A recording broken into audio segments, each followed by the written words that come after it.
Bismillahirrahmanirrahim. Alhamdulillahi rabbil alamin. Wassalatu wassalamu ala al-mabuthi rahmatan lil alamin. Nabiyina Muhammadin wa ala alihi wa ashabihi wa man tabi'ahum bi ihsanin ila yaumiddin. Amma ba'd.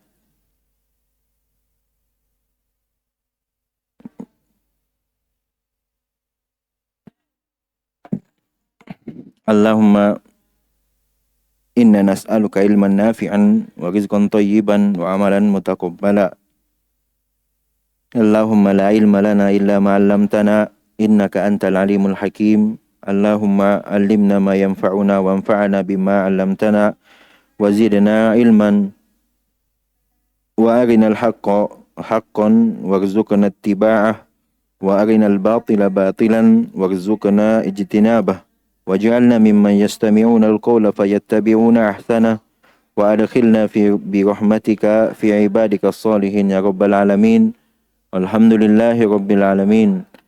Kembali kita lanjutkan pelajaran kita dalam membaca Durar al-Bahiyah fi al-Masail al-Fiqhiyah yang ditulis oleh Syekh Muhammad bin Ali bin Muhammad Asy-Syaukani rahimahullahu taala, yang itu tentunya dalam bidang fikih. Kita masih berada di dalam bab atau kitab yang pertama, yaitu kitab Thaharah, dan insyaallah kita akan masuk ke bab yang berikutnya, yaitu bab ke-6 tentang tayammum, tentang syariat tayammum.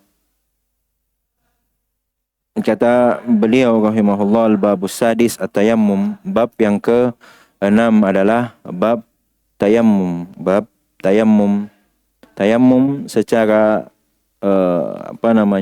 bahasa adalah al-qasdu, itu tujuan, maksud, ataukah hal yang disengaja. Itu secara bahasa. Adapun secara istilah, kaya adalah sebuah perbuatan ibadah kepada Allah Subhanahu wa taala yang kita lakukan dengan sengaja menggunakan debu atau tanah yang suci untuk mengusap wajah dan kedua tangan. Itu definisi secara ringkas dari tayammum. Kemudian kata beliau rahimahullahu taala, Imam Asy-Syaukani, yustabahu bihi ma yustabahu bil wudu'i wal ghusl. Dengan tayammum itu yustabah bihi dengan tayammum yustabahu diperbolehkan, ma yustabahu bihi al-wudu' wal ghusl, diperbolehkan melakukan hal-hal yang biasanya boleh dilakukan dengan wudu atau mandi wajib. Dengan wudu atau mandi wajib. Dengan kata lain bahwasanya tayammum adalah pengganti dari wudu dan mandi yang telah kita berlalu bersama kita pembahasannya. Bagi siapa atau kapan dibolehkan hal ini? Kata beliau, liman la yajidul ma'a aw khashiyad darra min istimalihi. Dan hal tersebut, tayammum, boleh dilakukan bagi liman la yajidul ma', bagi orang yang tidak menemukan air, aw khashiyad darra min istimalihi, ataukah ia khawatir, takut akan mendapatkan bahaya jika menggunakan air. Jadi ada dua yang diperbolehkan untuk bertayammum, yaitu ketika tidak didapati air untuk berwudu atau untuk mandi, dan ataukah ada air tapi ditakutkan dengan penggunaan air tersebut akan menimbulkan bahaya. Misalkan karena kedinginan yang sangat dingin, ataukah ada sakit-sakit tertentu yang ketika menggunakan air untuk berwudu atau mandi maka akan menimbulkan bahaya. Karena di antara kaidah dalam fikih ad-darar yuzal, bahaya itu dihilangkan. Ad-darurat juga dalam kaidah ad-darurat tufidul mahdzurat, karena ada darurat maka membolehkan hal-hal yang sebelumnya tidak dibolehkan. Selanjutnya kata beliau menjelaskan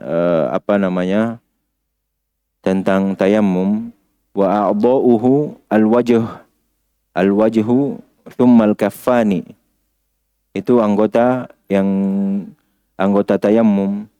Anggota tayammum adalah wajah, thumma al-kaffan, kemudian dua telapak tangan, kemudian dua telapak tangan. Caranya bagaimana? Yamsahuha marratan bidorbatin wahidah. Caranya adalah ia mengusap sekali, yaitu mengusap wajah dan kedua tangan hanya dengan sekali. Bidorbatin wahidah, yaitu dengan satu kali tepukan ke debu, ke debu atau ke tanah yang suci tentunya. Nawiyan musammiya, disertai dengan niat, dan ia musammian, menyebut nama Allah, bismillah, menyebut nama Allah. Wa nawaqiduhu nawaqidul wudu, ringkas insyaallah. Dan hal-hal yang membatalkan tayammum sama seperti apa yang membatalkan wudu. Jadi hal-hal yang membatalkan wudu itu juga yang membatalkan tayammum, itu juga yang membatalkan tayammum. Contoh misalkan dia setelah bertayammum buang air atau keluarnya angin, maka itu membatalkan tayammum, sebagaimana hal tersebut membatalkan wudu. Dari ucapan beliau yang ringkas ini dapat dipahami bahwa tayammum adalah sebagai pengganti dari wudu atau mandi wajib. Karena semua apa yang boleh dilakukan karena dia sebagai pengganti, maka semua apa yang boleh dilakukan setelah berwudu, semisal sholat dan lain sebagainya, atau setelah mandi wajib, juga boleh dilakukan setelah bertayammum. Tentu ada ketentuan. Hal itu jika tidak didapati air atau tidak ada air, ataupun khawatir terjadi bahaya apabila menggunakan air. Sebagaimana yang disebutkan oleh penulis di atas. Dan berikut beberapa hal yang akan kami sampaikan, beberapa hal yang berkaitan dengan tayammum.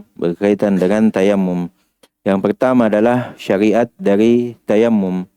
Tayammum disyariatkan dalam Islam sebagai tentunya sebagai bentuk kemudahan, rukhsah dari Allah Subhanahu wa taala bagi hambanya ketika mereka tidak dapat menggunakan air untuk bersuci. Jika tidak ada air untuk bersuci, karena air adalah asal yang digunakan untuk dalam bersuci. Walaupun mereka tidak menemukannya atau khawatir akan membahayakan dirinya jika menggunakan air karena sakit atau cuaca yang ekstrim dan selainnya.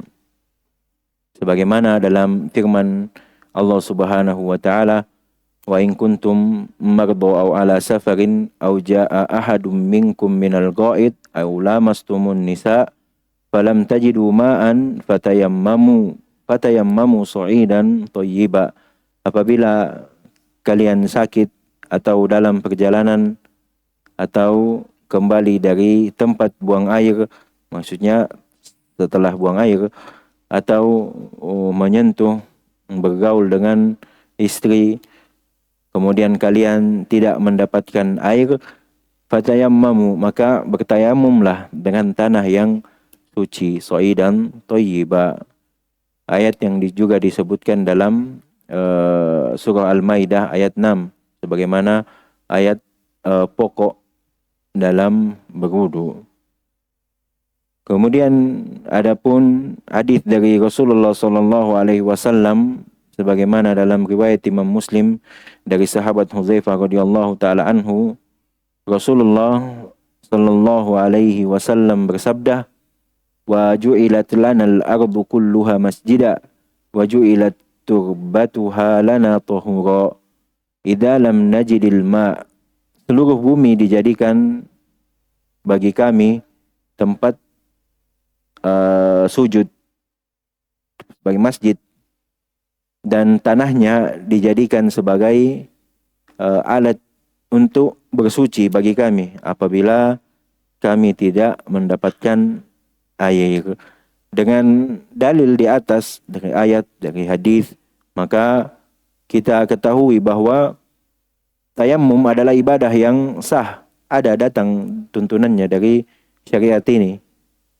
Dia disyariatkan sebagai pengganti wudu atau pengganti mandi wajib dalam kondisi yang tertentu. Dan tentunya ini menunjukkan rahmat dan kemudahan syariat Islam bagi umatnya, bahwa tidaklah kemudian Allah menginginkan kesulitan bagi umatnya. Di antara hal yang indah kami nukil dari ucapan Syekh Muhammad bin Shalih Al-Utsaimin dalam Syarh Mumti'. Beliau berkata berkaitan tentang tayammum ini, bahwa umat-umat terdahulu jika mereka tidak menemukan air, mereka harus menunggu sampai mendapatkan air untuk bersuci. Belum ada keringanan untuk mereka. Kata beliau selanjutnya, hal ini menjadikan kesulitan bagi mereka dan menyebabkan seseorang terhalang dari beribadah kepada Rabbnya. Karena ia terhalang dari bersuci, maka mereka tidak mampu untuk beribadah. Dan kata beliau selanjutnya, apabila seseorang terhalang dari beribadah kepada Allah, maka hati akan menjadi keras dan lalai. Itu yang diucapkan oleh Syekh Muhammad bin Shalih Al-Utsaimin rahimahullahu taala. Maka syariat Islam ini tentu datang membawa kemudahan bagi pemeluknya, seperti tayammum, agar ibadah tidak terhenti. Kita tidak berhenti melakukan ibadah hanya karena tidak mendapatkan air, hanya karena kita tidak mendapatkan air, tetap kita beribadah. Ada pengganti dari air, karena dimaklumi bahwasanya menjaga ibadah adalah kebutuhan pokok bagi hati yang hidup, dan juga karena ibadah adalah satu-satunya tujuan penciptaan kita di bumi ini. Wa ma khalaqatul jinna wal insa illa liya'budun, dan tidaklah aku menciptakan jin dan manusia kecuali hanya untuk beribadah kepadaku.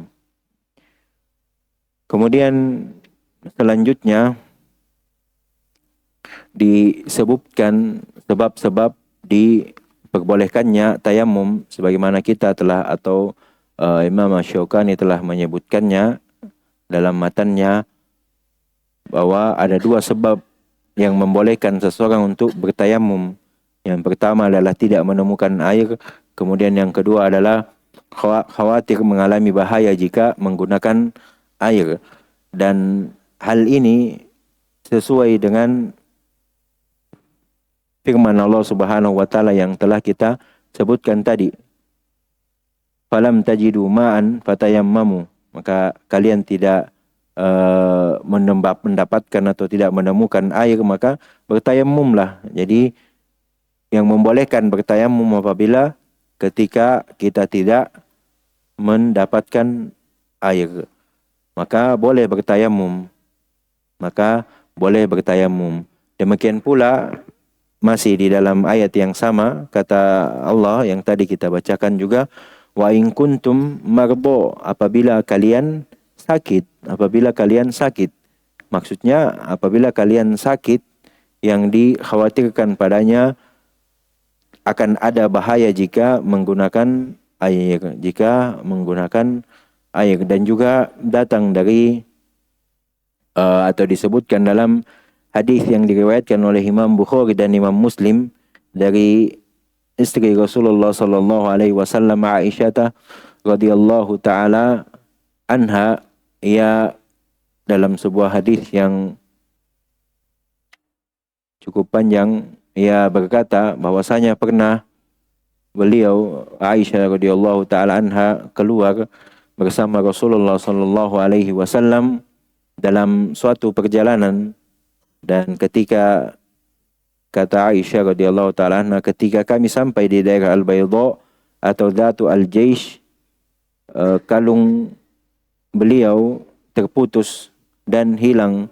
Maka Rasulullah berhenti untuk mencari tersebut, dan kafilah orang-orang yang rombongan ikut berhenti juga bersama beliau. Padahal mereka berhenti di tempat yang tidak ada sama sekali air. Tidak ada sama sekali air. Dan di antara mereka pun tidak ada yang membawa air. Berhenti untuk mencari kalung tersebut hingga malam datang.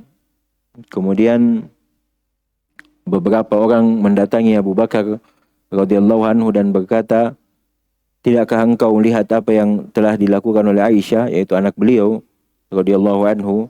Ia telah menahan Rasulullah sallallahu alaihi wasallam padahal mereka tidak berada di tempat yang berair, dan mereka juga tidak membawa air. Maksudnya tidak ada air yang bisa dipakai untuk bersuci, untuk melaksanakan yang membolehkannya untuk beribadah.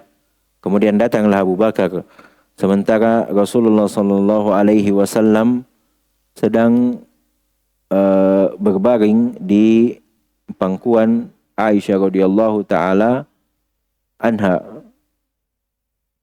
yang sedang tertidur. Maka Abu Bakar berkata kepada Aisyah, engkau telah menahan Rasulullah dan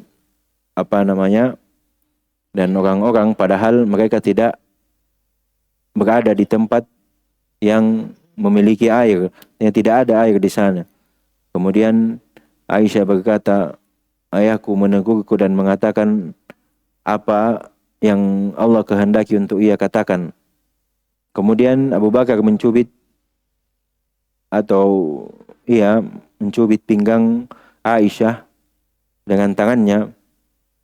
Akan tetapi Aisyah tidak bergerak karena pada saat itu posisinya Rasulullah sallallahu alaihi wasallam sedang berbaring di atas pangkuan Aisyah, di atas paha beliau. Kemudian ketika pagi tiba, ini yang akan menjadi syahid bagi kita. Rasulullah sallallahu alaihi wasallam bangun dalam keadaan tidak ada air. Maka Allah menurunkan ayat tentang tayamum. Kemudian mereka bertayamum dan melaksanakan salat. Artinya ketika subuh tiba, mereka bertayamum kemudian salat. Dan berarti hadis tersebut menyebutkan bolehnya bertayamum jika tidak ada air, jika tidak didapati air. Adapun hadis yang menyebutkan bolehnya bertayamum jika dikhawatirkan adanya bahaya apabila menggunakan air adalah hadis yang diriwayatkan oleh Abu Dawud dari sahabat Jabir radhiyallahu taala anhu. Ia berkata, akan tetapi dalam dalam hadis ini ada kelemahan. Jabir radhiyallahu taala anhu berkata, kami pernah keluar dalam suatu perjalanan. Mungkin hadis ini sering kita dengar. Lalu ada seorang dari kami yang terkena batu hingga kepalanya terluka. Setelah itu, ia kemudian tidur, orang tersebut yang terluka kepalanya, kemudian mimpi basah. Lalu ia pun bertanya kepada teman-temannya, adakah keringanan bagi saya untuk bertayamum? Maka mereka menjawab, tidak ada, tidak boleh bertayamum karena masih bisa menggunakan air. Maka ia pun mandi lalu meninggal. Kemudian hal tersebut disampaikan kepada Nabi SAW dan menceritakan kejadian itu. Lalu beliau Sallallahu Alaihi Wasallam bersabda, qatalahumullah ala sa'alu idlam ya'lamu. Mereka telah membunuhnya. Mengapa mereka tidak bertanya jika mereka tidak tahu? Fa innama shifa'ul as-su'al innama kana yakfihi ayyatayammama. Sesungguhnya obat dari kebodohan itu adalah bertanya. Sungguh cukuplah baginya bertayamum. Sisi pendalilannya adalah orang yang mengalami luka pada kepalanya tersebut adalah orang yang ditakutkan terjadi bahaya baginya jika menggunakan air. Maka di akhir hadis Rasulullah SAW bersabda, cukuplah baginya untuk bertayamum. Cukuplah baginya untuk bertayamum. Akan tetapi sebagaimana sudah kami singgung tadi bahwasanya hadis tersebut terdapat kelemahan, dilemahkan oleh Syekh Albani rahimahullah, akan tetapi maknanya benar karena juga dikuatkan dari keumuman firman-firman atau ayat-ayat Allah Subhanahu wa taala, di antaranya wala taqtulu biaidikum ila tahluka, jangan kalian jerumuskan diri kalian ke dalam kebinasaan. Juga firman-Nya wala taqtulu anfusakum, dan janganlah kalian membunuh diri kalian.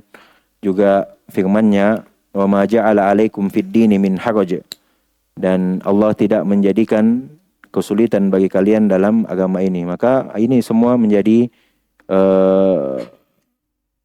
dalil-dalil akan dibolehkannya bertayamum bagi orang yang dikhawatirkan mendapatkan bahaya apabila ia menggunakan air. Selanjutnya, anggota tayamum dan tata cara mengusapnya. Imam Asy-Syaukani rahimahullah menyebutkan anggota tayamum adalah wajah, lalu kedua telapak tangan yang diusap sekali dengan sekali tepukan ke debu atau tanah yang suci.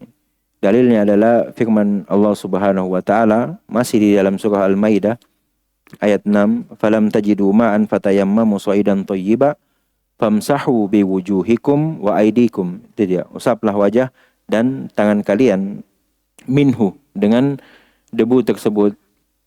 Juga disebutkan dalam hadis yang diriwayatkan Imam Bukhari dan Imam Muslim dari sahabat Abdurrahman bin Abza radhiyallahu taala anhu, ia berkata bahwa seorang laki-laki datang kepada Umar bin Khattab dan berkata, aku mengalami junub dan tidak menemukan air. Maka Ammar bin Yasir yang ada pada saat itu, ia kemudian berkata kepada Umar bin Khattab radhiyallahu taala anhu, tidakkah engkau ingat ketika kita pernah dalam suatu perjalanan, aku dan kamu, adapun kamu tidak melakukan atau tidak mendirikan salat karena tidak ada air. Sedangkan aku, kata Ammar bin Yasir, berguling-guling di tanah kemudian salat. Lalu aku menceritakan hal ini, kata Ammar, kepada Nabi SAW, maka beliau bersabda, cukuplah bagimu melakukan seperti ini. Kemudian Nabi SAW menepukkan kedua telapak tangannya ke tanah, meniup keduanya, lalu mengusap wajah dan kedua telapak tangannya. Maka hadis ini sekaligus mengajarkan kepada kita tentang tata cara bertayamum, menyebutkan tentang anggota yang diusap dan tata caranya, yaitu cukup dengan menepukkan tangan ke tanah yang suci sekali.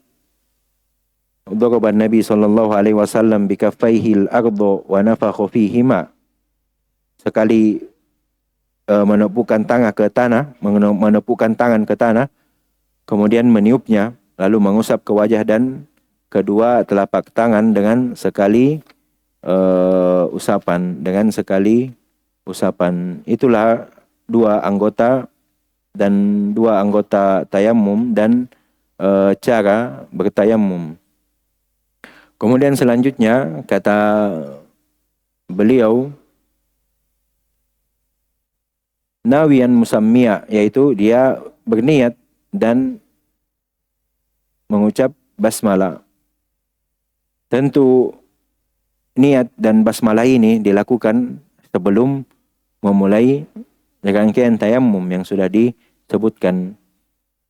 Tayamum tidak sah jika tidak disertai dengan niat.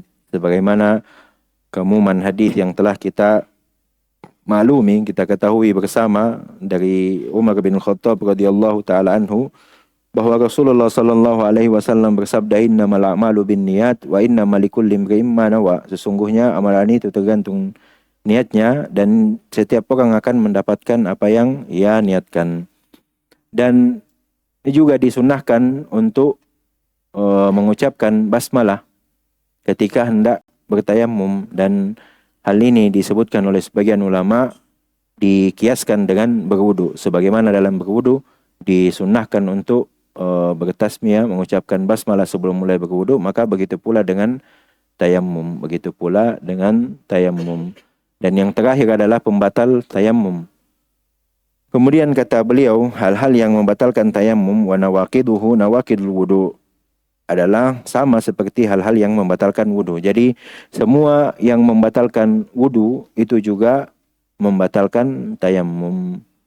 Dan sebagai tambahan juga yang membatalkan tayamum adalah ketika